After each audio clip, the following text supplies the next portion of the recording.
Nebraska began preparations here on Tuesday for Indiana as several Huskers did get back to the field for practice, including offensive lineman David Neville and Tanner Farmer, quarterback Tommy Armstrong, wide receiver Alonzo Moore, but running back Divino Zigbo, wide receiver Jordan Westerkamp, and tight ends Ethan Carter still remain out. And as the Husker defense prepares for this Hoosier offense, they definitely have their full attention. Oh man, I mean, anytime you get to go up a top team like, ranked like that and passing or rushing, and then, their second total offense, it's a big challenge.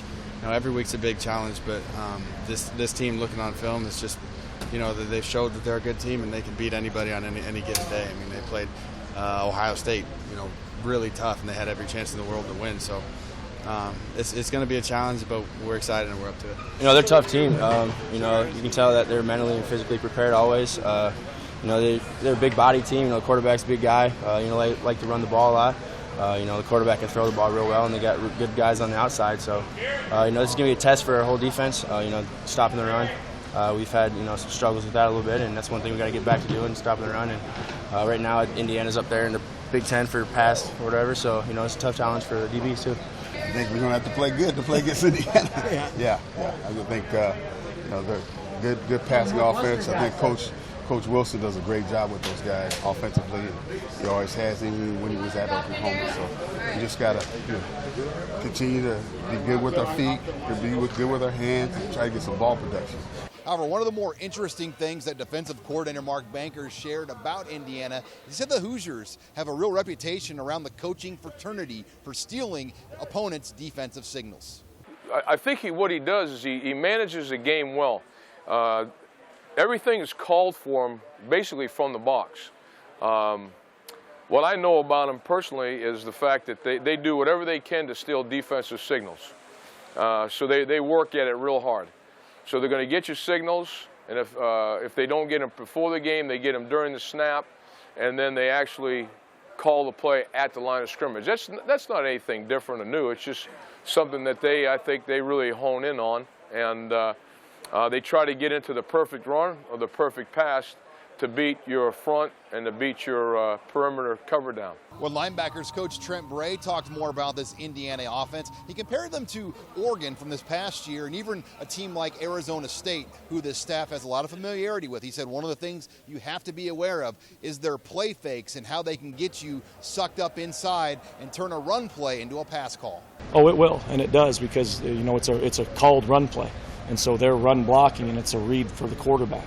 If we play the run, they'll throw it. If we don't play the run, they'll hand it. So, that's really what guys got to. If I'm a pass first guy, then I got to play the pass and then react back to the run. If I'm a run first guy, I got to cancel the run.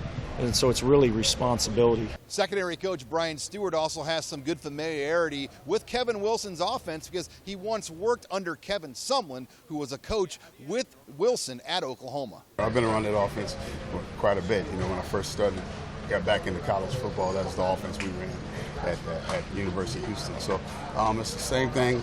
He does a little more from the sidelines. We had Case Keenum, so Case was in the program long enough to make all the calls himself, but it's a good offense.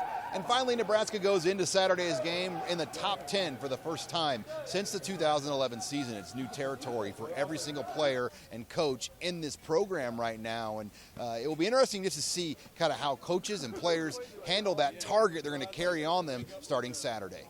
I don't really think about it. I didn't know we got ranked number 10 or 8 or whatever we did till like a day ago or something, because I stay off all that. There's nobody on the team really takes that into account, like, oh, they said we're good, so we got to be, more prepared. We got to take each week, as it comes and as the biggest game, because, we might be number 10, but if we lose, here, then that doesn't mean a thing, you know what I mean? So we got to take each game as the next biggest game. We got to keep doing what we've been doing. Coach Rye has been, emphasizing the past couple weeks that we got to, each week we're 0-0, and for us to be an elite group, we just got to win each game. We can't look past who we got after this or whatnot. We just got to take who we got in front of us, because the only opportunity we got is once a week, and we got to take it home with a win.